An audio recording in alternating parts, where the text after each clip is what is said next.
Okay. Let's begin our journey in Levinas. So how was it? This must have been the worst experience you've ever had. I didn't follow your advice. You gave advice like just enjoy it, yes. not try to strain your brain. Yeah. I tried to strain my brain. No. Obedient person. I broke your rules. Sorry. Okay, so Kormani, you like it?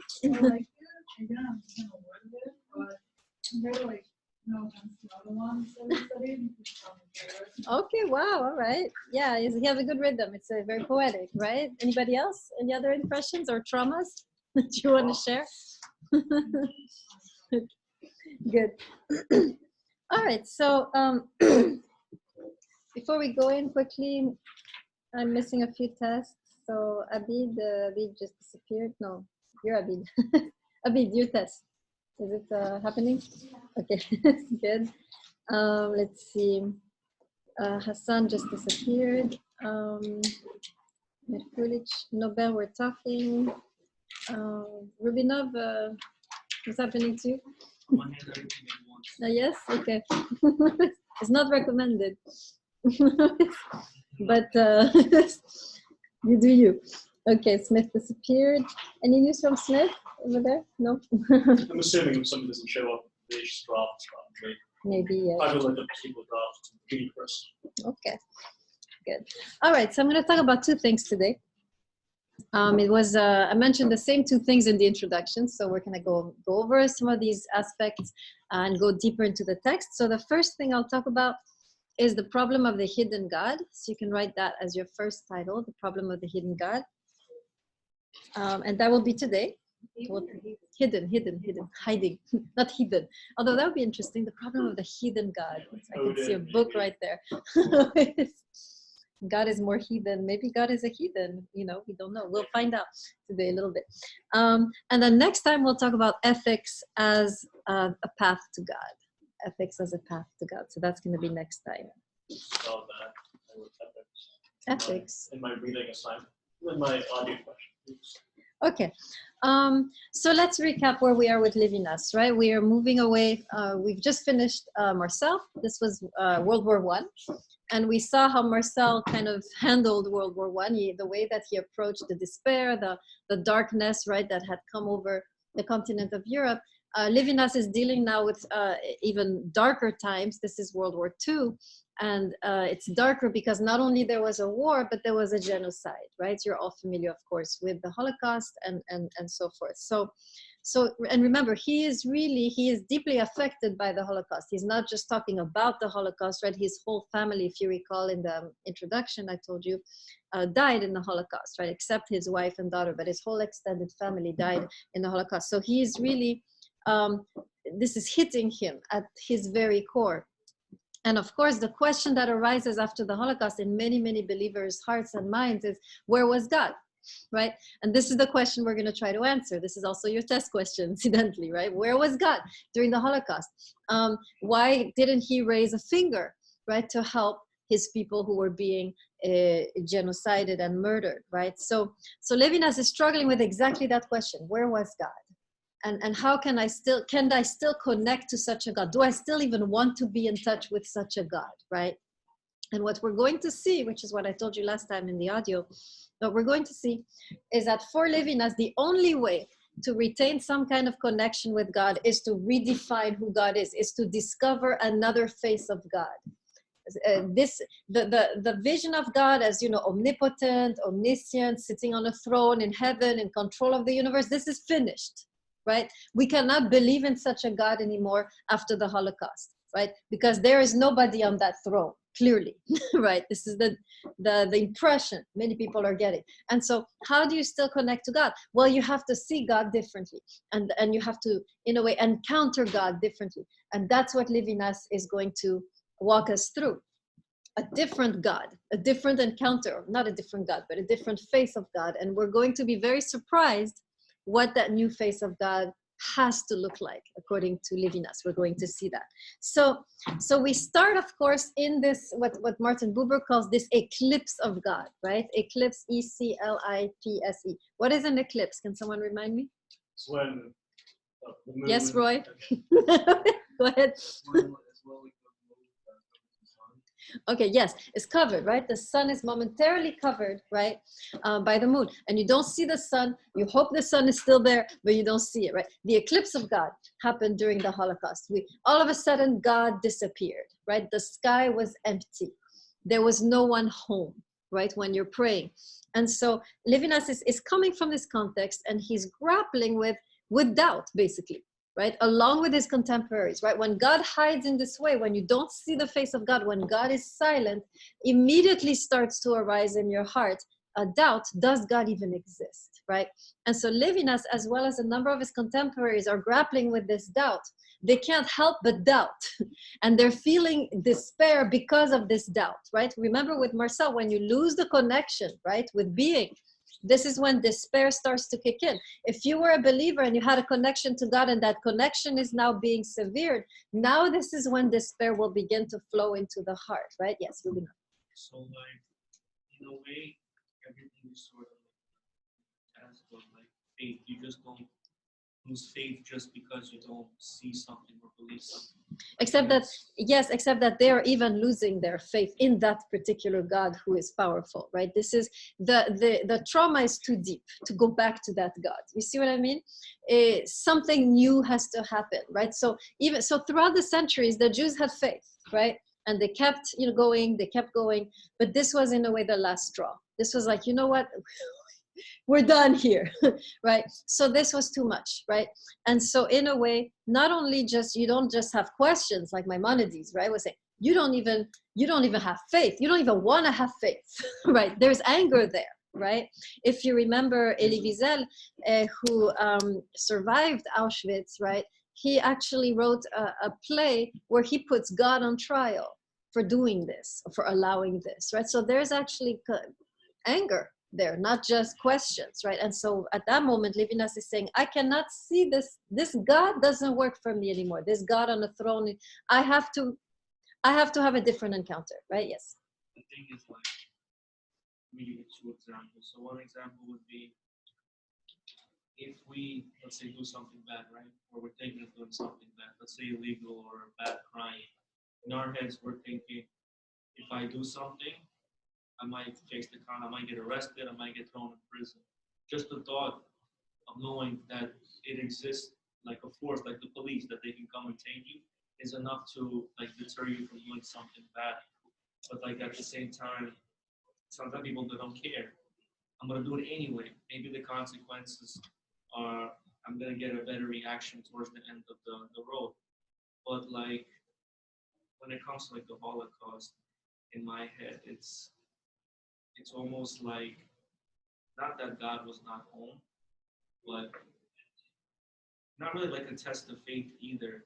But a lot of Jews, when they went through something like that, a lot of them became atheists, or a lot of them switched to Christianity. Yeah, exactly.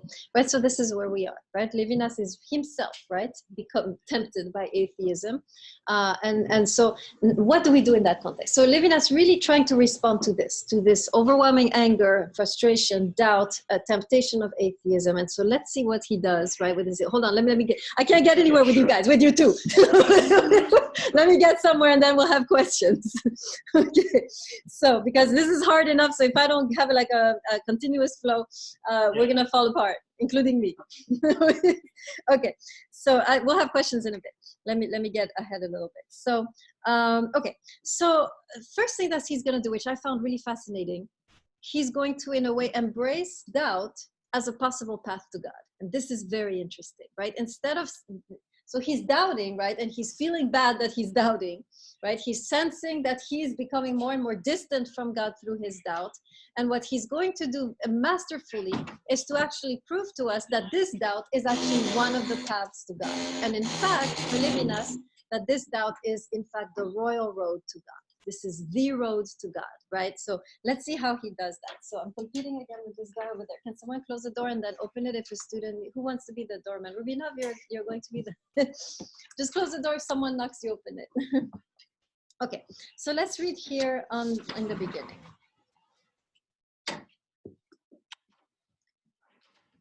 So we're looking at this issue of doubt as a possible path to God, right?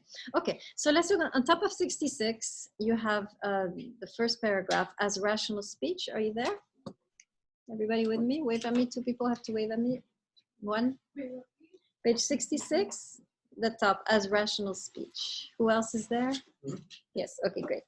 Okay, so now he's going to look at how philosophy is approaching God, and he's going to show that we have to go beyond that, right? So he says this, as rational speech, philosophy is taken to move from evidence to evidence, directed to what is seen, to what shows itself, thus directed to the present. So basically what he's saying here is that philosophy is always interested in knowing, in having insight, understanding about something.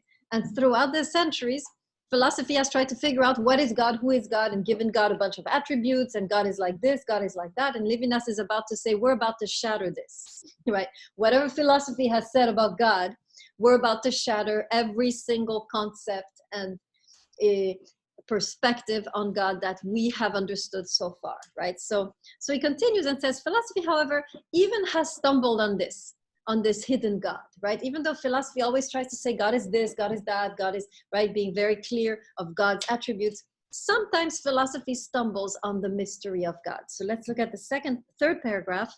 And yet human thought, who is with me? Two people, just wave at me. Okay, great. And yet human thought has known concepts, or has, as though mad, operated with notions in which the distinction between presence and absence was not as clear-cut as the idea of being, or the idea of becoming assembled and tied about the present would have demanded, right? So he's saying even philosophy sometimes stumbles on what he calls the presence and the absence, right? The back and forth between presence and absence. So what is he saying here? Here he's saying God is different from other things that philosophy has explored, because God is both present and absent. Everything in this room is completely present, right? This in the sense that it's there, right? The phone is there, the computer is there, my grade book is there, you are there, right? We are all present, right?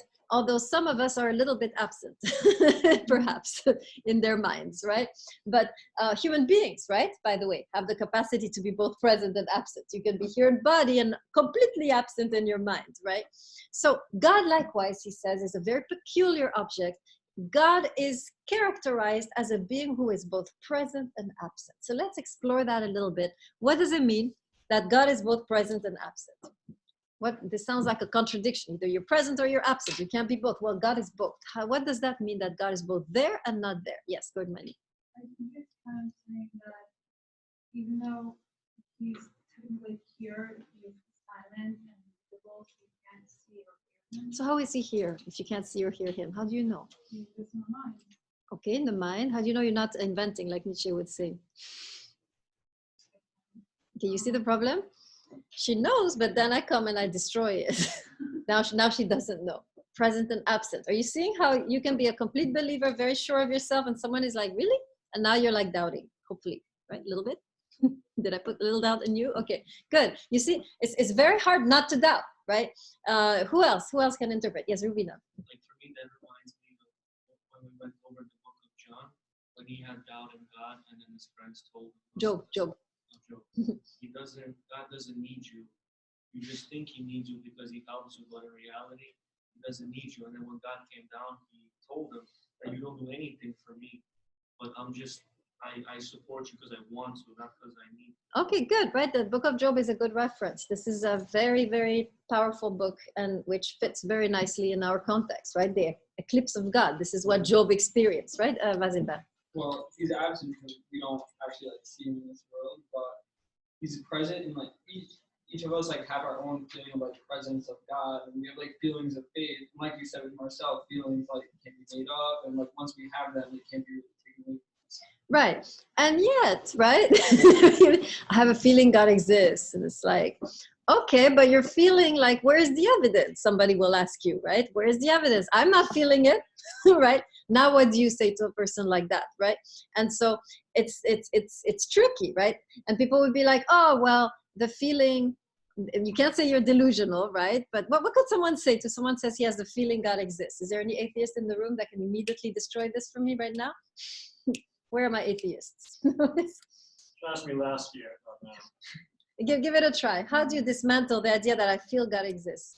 Well, like you can feel, you know, as example you've given that, like the crush texting you. Oh, okay. And then them liking you, but that's not really true. So. But that's the delusion up here. I'm still standing by Marcel that it's hard to manufacture a feeling, right? Yeah. So that's pretty powerful. You have a feeling, but at the same time, people will be like, okay, but where is that object that you're feeling, right? Point it out to me. I don't feel anything. How do I, right? So now you're thinking, So now there's a little bit of doubt, hopefully. Who else? Cordman, Question. Can you apply what Marcel says about like the being and like having connection to something deeper than us? That's applicable here or not anymore? Yeah, you can. I think Marcel holds the ground here, even here, right?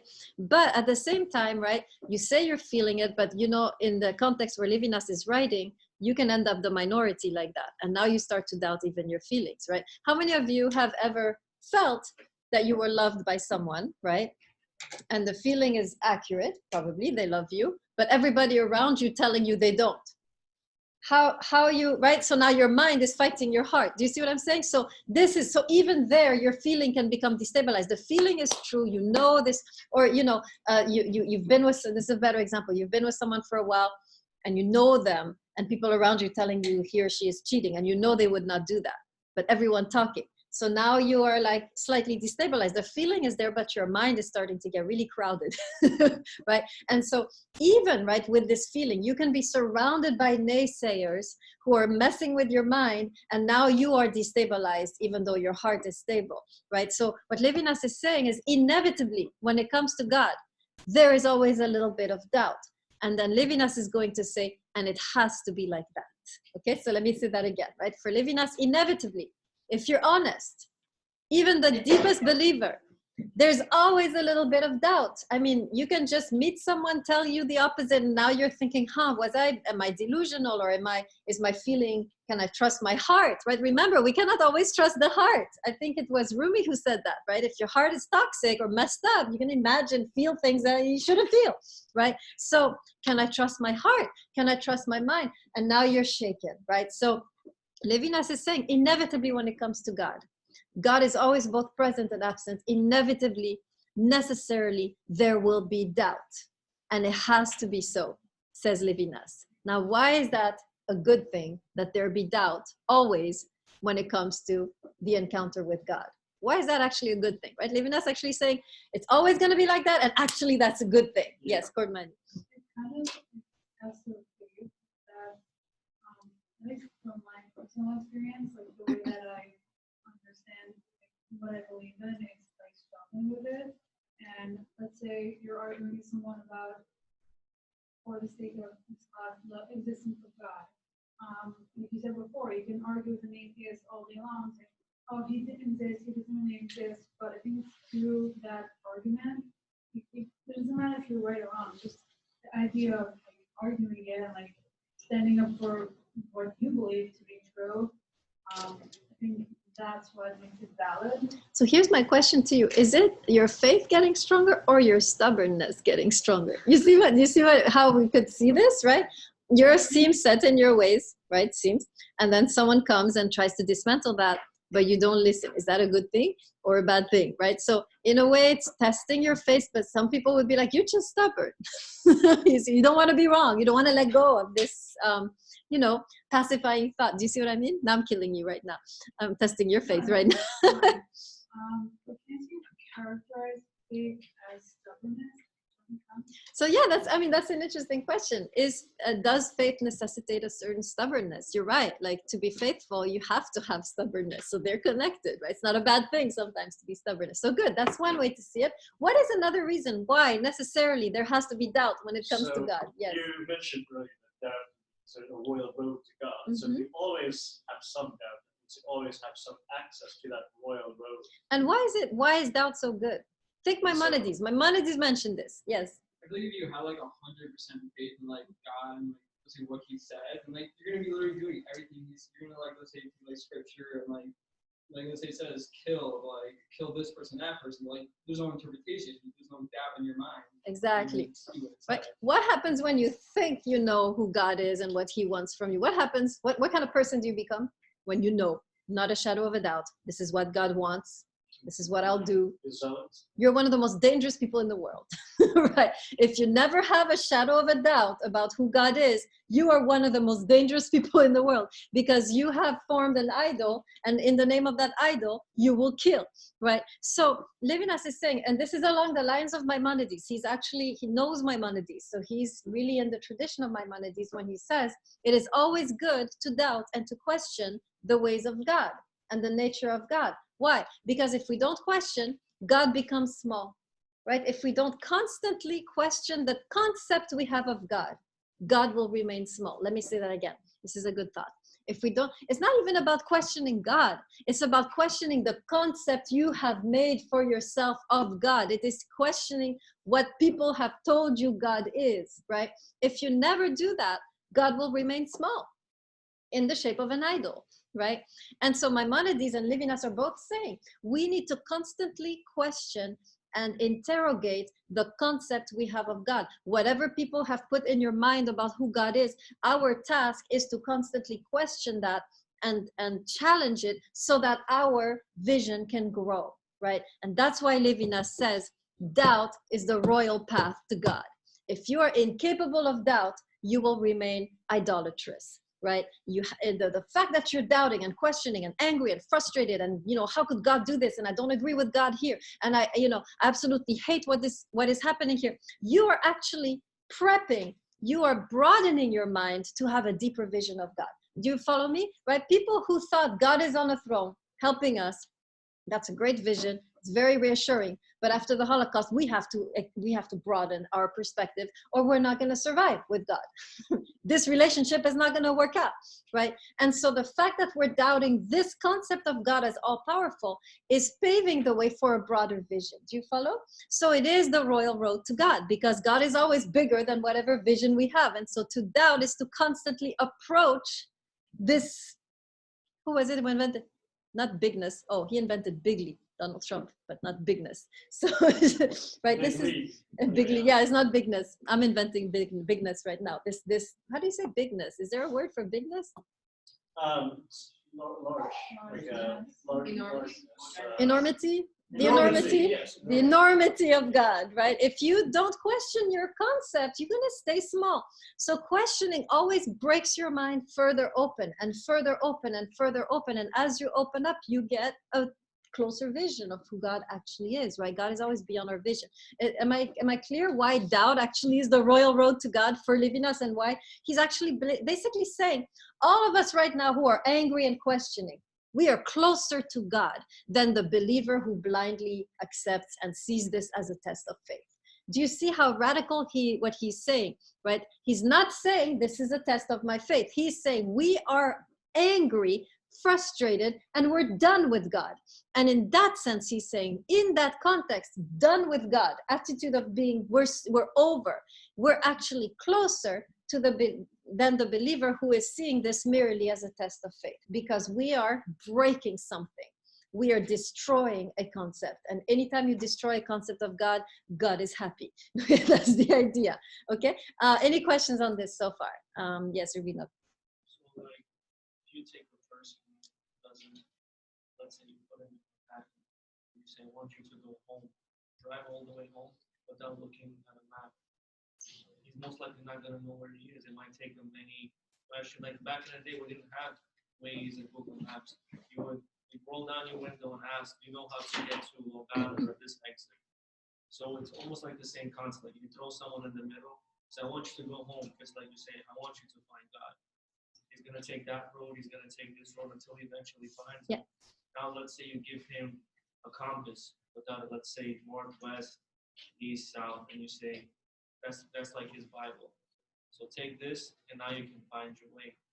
Right. Except the compass has led us to a dead end. You see, that's the problem. That's what? The compass that you're talking about has led us to a dead end. All those scriptures that talk about God as helping us, God as, fighting for us, fighting our battles. And now we end up in this genocide. So even the scripture now is seen as a compass, which doesn't work. And That's- so that's we're, where the faith comes from. Just 'cause yeah. you don't see something doesn't mean it's not there. No, that's true. And some people chose that path, right? But what Levinas is arguing, which you might not agree with, since he's arguing against what you're saying, he's saying just, trying to hang on to the old concept of God and having faith in the sun, right? That is being eclipsed. Levinas is saying you are still stuck with the old concept of God. And what he's saying is that we need to move on to a broader vision if we're going to survive. So he's inviting us not just to have faith in the old God, right? That's what Jews have done for generations. We have faith in the old God, the one who rules the universe. Levinas is saying now we need to move beyond that vision, basically. Doesn't mean we move beyond God, right? We need to move beyond this narrow vision of God as the master of the universe into a new vision. And we are going to be surprised what we see, right? So let's go further. Let's do a couple quotes here on page 70. Right here you have the difference here in this page. We're going to go deeper in it, but you have the notion of enigma versus phenomenon, right? So this is the title of our essay, right? So let's just go into that, why he titles the essay Enigma and Phenomenon. It's connected to what we just said. Is God a phenomenon or an enigma? Let me define phenomenon. Actually, can anyone do that for me? What is a phenomenon? I wish our Greek was here, Luros, she could help us. Yeah. Yes, Gordon. I think it's like an experience that happens in the present moment. Okay, yeah, phenomenon is something that is visible, happening, manifesting. Phenomenon is something that is being revealed, that is open, that is disclosed, right? What is an enigma? How is it different from a phenomenon? Something that's enigmatic? It's mysterious. Okay, exactly. Enigma remains closed, hidden, mysterious. And that's what Levinas is saying. God is always going to be an enigma, never a phenomenon, right? That's why he's entitling the essay like this, right? God will always be an enigma, and therefore doubt will always remain. And also, he continues, doubt should always remain. We need to break through to a new vision of God if we're going to stay in touch with God. Let me say that again, right? Basically what Levinas is saying, we need to break through to a new vision of God. The old concepts do not work anymore. We need to find new encounters, new visions in order to move forward, right? Okay. If you know something too much, that's not a feeling that's not interesting. But if something is in the shadows, the people are afraid of what they cannot see. Exactly, right? So that's the idea. Very good.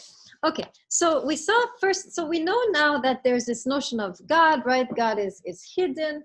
We cannot ever know for sure, right? And we understand that the reason God hides is in a way natural to God. If God didn't hide, would he still be God, right? If God wasn't an enigma, would God still be God? Tell me, if God was completely clear, would it still be God? Clear to us, right? God would then have shrunk to the level of an idol. So it is, first of all, there's two reasons, right? Why there's an eclipse of God. First reason is that God that's the nature of God. If God is not an eclipse, if God is not an enigma, God will shrink to the level of our understanding, and that will not be God, that will be an idol, right? So that's the first reason. Let me say it again. First reason why God hides, right? First reason why God hides. Number one, if God didn't hide, if God was clear, then God would shrink to the level of our perception, and God would be nothing more than an idol. So necessarily God has to hide, necessarily we are to doubt, right? But there's another reason which I want to get into, which is very, very interesting, and which is found on page 70. So this is for every one of us, right? All of us to a certain degree have experienced the hiding of God or the eclipse of God, right? Some of us have not even yet encountered anything, heard anything, had any kind of connection, and you're sitting in the class wondering what brought you here, right? So he's going to talk about this, right? He's going to talk about why God sometimes feels so distant, why it is so hard to connect, why it's not obvious, right? In a way, why is God torturing us like this, hiding, right? He's going to talk about that. So I'm going to summarize what he says here, and then we're going to look at the quotes, right? So basically what Levinas is saying is that God remains hidden, not only because it is in his nature to remain hidden, but God remains hidden because he is trying to seduce us. Okay, let me say that again. So it's kind of in the line where you were going, right? God is remaining hidden because he is a seductor. because he's trying to seduce us. So now let me give you some seduction 101. I'm French, so I can do it. I can pull it off. I can pull it off. Okay, so imagine, so learn this, guys. This is we'll do a thing with guy and girl. Okay, so you're a guy, the girl is sitting in, I don't know, on a bar stool. And you kind of find her attractive, you want to make a move. What are some typical really bad moves that some people make? Well, if you're the guy pulling, well, if you make it just extremely upfront and obvious. Okay, like what? What would you tell her? Give me an example. You're hot. Okay, yeah, you're so hot. Is that gonna work? I mean, you might think. Sometimes. If the girl said that to you, that would be nice, right? Actually, yeah, for us, it's like, it's complete turn off. It's like, oh my God, some creepy guy called me hot today. Yeah. Disgusting, right? So, okay, so you're too forward. How else would you mess this up? How are other ways you could be too forward that you sometimes do? Yes, right. Maybe you like, I don't know, you like text them and like be blunt. Like, how would you say, what would you say in the text? I don't know that you love them. Okay, yes, you declare your love. The girl is like, who the hell is this? Right, and the girl's like, this stalker, you know, it's after me, right? Declaring your love too soon, right? That's messed up. If you want to ruin a relationship, declare your love too soon. That is the technique. I will give you all the techniques you need to ruin a budding relationship. Declare yourself, right? At the wrong time, when the person's not ready. Okay, or make some move, like some physical move, and the girl is like jumping. Like, what are you doing, right? Okay, so you see the idea, you get the idea. Now, it's the same way, right, for God. What if God comes in your life and approaches you, comes with a bunch of trumpets, right, to your apartment, people playing, and God is like, I am God, worship me. What's gonna be your reaction? Even though he's God, what are you gonna be like saying to him? Be like, okay, who are you? I don't know who you are. The circus is over there, right? What else would you say? Like, oh, why should I? Yeah, where have you been? You know, all my life. Like, why should I? Right? So it's the same way. If God is too forward, it's a turnoff. It's an intrusion. It's a violation. And so God is acting step by step like a seducer. A sign here, a message there, and then he waits. Is he or she going to respond? Okay, there's a response. Okay, more signs, more openings, more conversations. And to the degree that you respond, God is revealing more and more. Just like in a dating situation, right? If you're a guy and you make a move and the girl rejects you, okay, now you're gonna wait a little longer. But if she accepts the move, ooh, now you can do more, right? She accepts that. Okay, let's go, right? You get further and further, more closer and closer, more and more intimate. It's the same with our relationship with God. God makes a move. It could be anything. It could be a little miracle. It could be a parking spot. It could be a synchronicity. It could be an invitation. God has made a move. Do you respond? If you don't respond, okay, God takes a step back, waits a little bit. If you do respond, God will make a deeper move, a conversation, a book that you needed to read, a feeling, right, that is coming over you. And the more you are open to these moves, to these signs, to these synchronicities, to these invitations, the more God can come close and close and close, right? Like a lover. He's never gonna barge in and make himself known. He's always gonna be a little bit here and then waiting for your response. And to the degree that you respond is the degree that God will reveal himself to you. Let me say that again.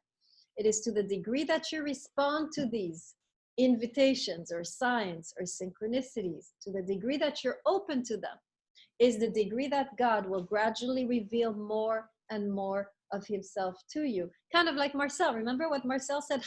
Let's review that. How do we connect to being? How can we deepen our connection to being, according to Marcel? Remind me of what we said last time. Yes, Arias.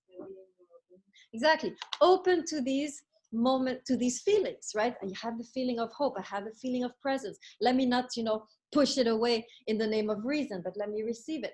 And the more you're open to these experiences, the more you are going to deepen your connection to being. It's the same here. It's the same movement, right?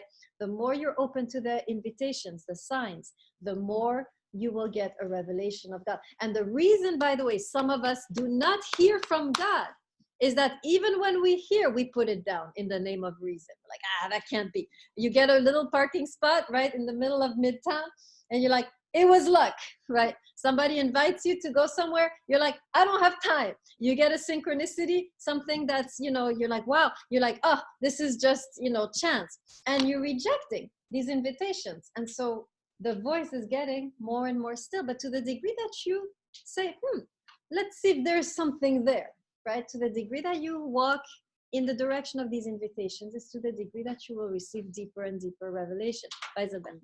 To take this out of Nietzsche, when you say that, that's like pure delusion. I think every single like tiny thing is like an act of God.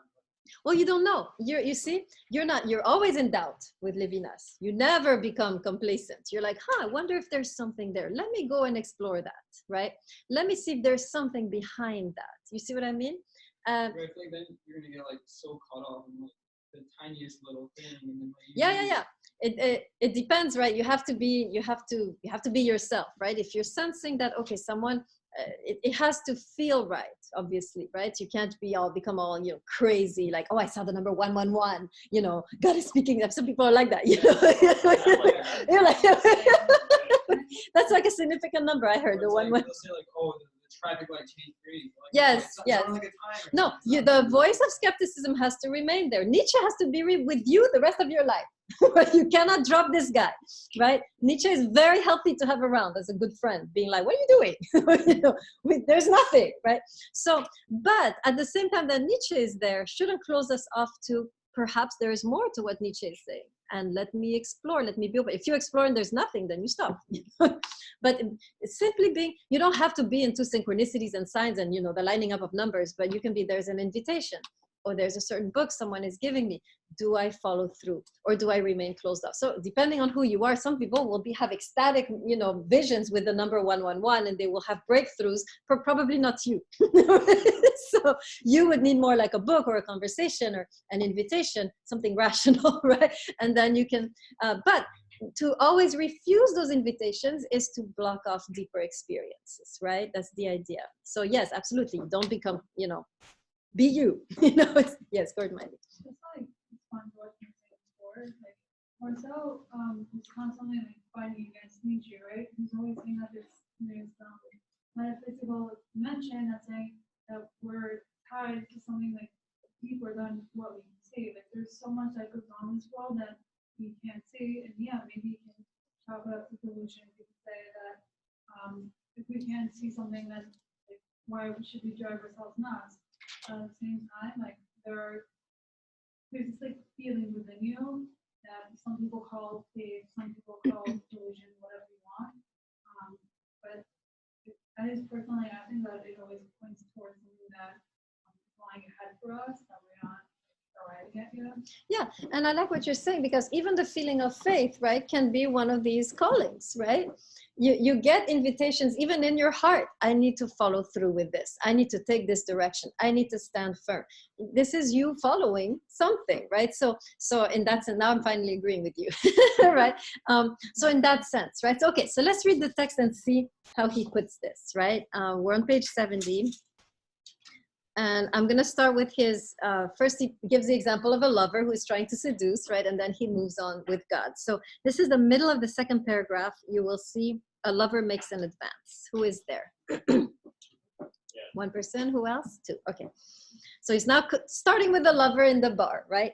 A lover makes an advance, but the provocative or seductive gesture has, if one likes, not interrupted the decency of the conversation and attitude. So this is key. When you make a move, you want it to be subtle so that they interpret it either way. It could be, I think he touched me there, but was it just like he stumbled or something? Right? So you're not sure, right? Let me finish. You know, let me finish. Okay, so it's always a move that's subtle, right? It's always, you never want to be, there should be doubt in the person's mind, right? So for example, a good move would be, suppose you meet someone and you want to see them again, you could be like, instead of inviting them for dinner and a movie, which is too much, you can be like, hey, some friends of mine are going there. I hear from our conversation that you like this place. Would you like to come? Very subtle. Now, the person invited is like, does he like me? Not sure, right? But maybe, right? So that's what he means, where it doesn't interrupt the decency of the conversation. It's subtle. And this is, by the way, how God moves. It's always subtle. You're never sure it's God. It could be chance. It could be something else, right? And yet there is something there that you feel, maybe I can explore that. Hold on, let me finish the text and then I'll get to your question. No. It's not a question, just giving input. Okay, I'm getting to you. I'm getting to you. Let me just finish the text. Okay, it withdraws as lightly as it had slipped in, right? This is how God moves. Does something and then hides. And now it's up to you, right? So he continues. And then he continues. Now he moves into the religious sphere. A God was revealed on a mountain or in a burning bush or was attested to in scripture. But then you're thinking, what if that was all just a storm, right? What if scriptures came to us from dreamers? What if people just made this up, right? What if the revelation on Mount Sinai was just a storm? So you're doubting, right? You're never sure. And then you have the temptation to dismiss the illusion from your mind, right? The insinuation itself invites us to do so. And now here's the key that you underline. It is up to us, or more exactly, it is up to me to retain or to repel this God without boldness, right? In other words, to the degree that you retain these invitations, that you welcome them, that you move in the direction where you feel there is some call or sign, to the degree that you accept these invitations is to the degree that that God will reveal himself. And to the degree that you refuse these invitations is to the degree that God will remain hidden behind the cloud, right? Will still be there, maybe trying again occasionally, but the veil will remain there, right? Okay, you and then you. You're done? I was some input about the dating and Okay. stuff like that. Thank you. You already kind of covered the territory. I covered was it, going to okay. quickly say that we have a tendency to invest a lot, care a lot more about what we have to work, put effort in. For instance, let's say you're playing any sport, soccer. If you play soccer against toddlers, it's super easy, and you don't really care as much about the sport, but playing it against your peers, where it's a lot more challenging. You'll probably be a lot more interested in a sport or any kind of endeavor when it's challenging. We have to work for it. Wait, give me the connection with what we're doing. We tend to fall for something more when we have to work for it. Oh, okay. Well, it's God who's working here, not us, right? Yeah. He's the one doing the seducing, right? Yeah. So he's the one working. I'm just saying Yeah. It kind of goes beyond. Yeah, it has to be a journey, right? That's what you're saying, that if it's too quick, the timing is bad, it's not going to work. So it's always very subtle, and it is really up to us to catch on or not. Perhaps Levinas writes in the way he does because he wants to be mysterious. He wants to make you work for it. Exactly. Too obvious. Levinas is seducing us. Yes. Worked with Cordmani over there. Okay, yes, go ahead. Question, so I know that we're supposed to read this book from his perspective as a philosopher, but what about I don't think you said earlier he's wrestling with atheism, but did he become atheist after Holocaust? Or did he remain I think Levinas remained in the presence and the absence. He understood that he could not leave this in between liminal space of doubt. But doubt means you don't know. There could be a God. It's not atheism where you know there's no God. It's agnosticism. I don't know. Right? So I think Levinas remained a healthy agnostic. He's still, he's written a bunch of books on Jewish tradition, right? But he's still, with his connection to God, he chose, and we'll see that in a second why, to remain in this liminal space of presence and absence, right? So let's go into that. Maybe one more, Rubinov, and then we'll go into that aspect. You're saying that God basically seduces us with small tips here and there, and we take a hint. Yes. And we do the same in return. In a way, you're saying, if he were to do that, then we either pick up the hint or we don't. Yes. But at the same time, like I said in the book of Job, they were saying that his friends were saying, well, God said, you don't do anything for me. I don't need to do anything for you. So why would he come and give me small hints when, what is he going to get from me that he's not going to get from you? Because here we are discovering a different face of God than what we had in the book of Job, right? Whole class we were doing that. Here's God. Ooh, here is God. Oh, God is here. Here is God, right? Class is a mosaic. So book of Job had a certain vision of God. Levinas has a different vision. Rumi had a different vision. But all of them, when you put them together, you start to get a picture, right? So if you can't seduce you, let's say, you're doing bad, he's giving you hints to do good, he's gonna kill you. Well, If no, you're why not would he kill you? satisfied. Where are you Well, that's what it looks like. here? I mean, in general, you're saying you would. Will you kill the girlfriend when she doesn't respond to your advances? No. Okay, well that's the same thing. But if God gives you tips, right, and He's saying, do this, and here's the light, and you keep rejecting and rejecting, eventually, I guess God will get upset and He'll Yes. either punish you. Why? Do you punish the girl when she doesn't come, when she doesn't But respond to I'm you? not God. Well, It's different. if we're talking of God as a seducer, right? This is a different vision, right? This is not the God of the Hebrew Bible. It's not the God, it's connected, but it's a different vision of that God. But here he's saying, if you refuse and refuse and refuse, all that God is hurt.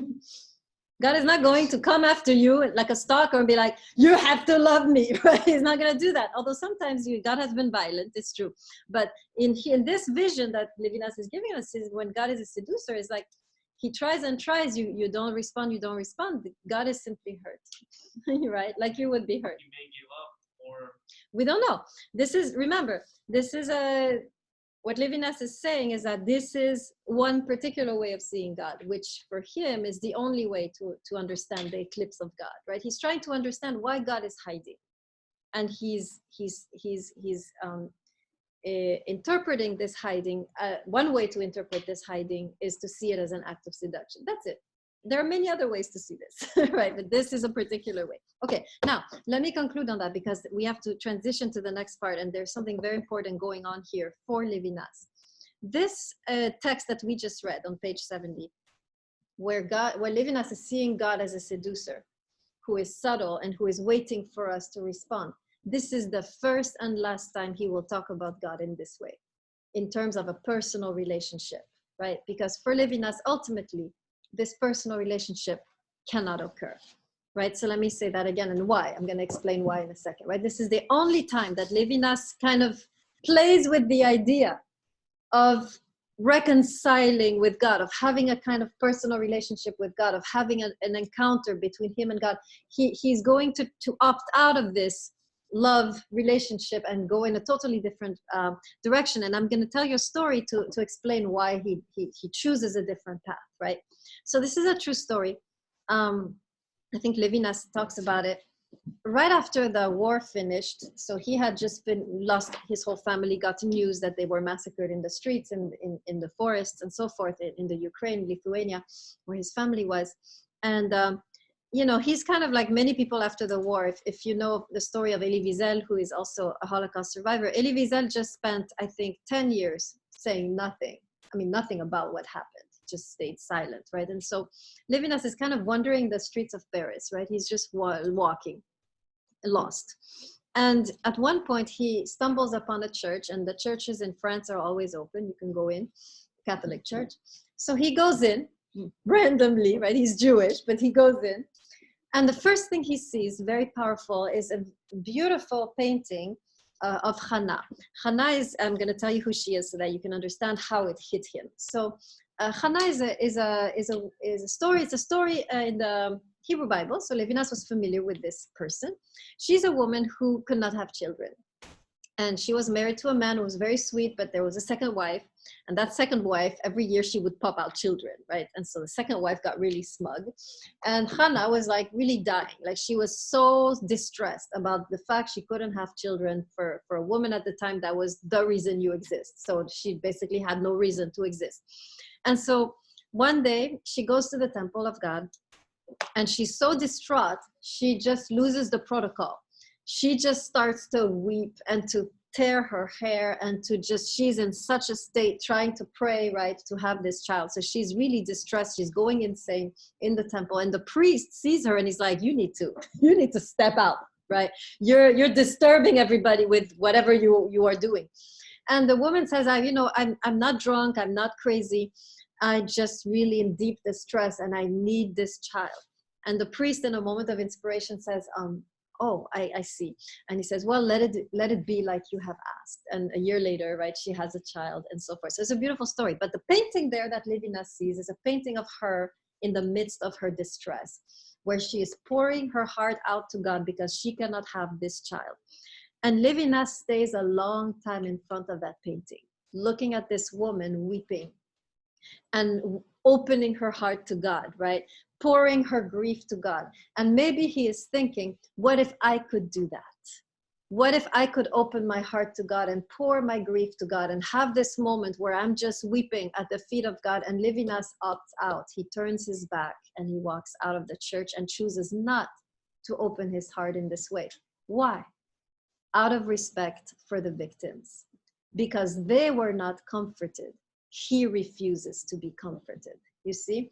So even though he senses there that if he were to open his heart and pour his grief and just pour out his heart to God and receive comfort and consolation, it would work. He knows it would work. That's why he walks away. And because he realizes if they were not comforted, if they died in this brutal way, who am I to find comfort?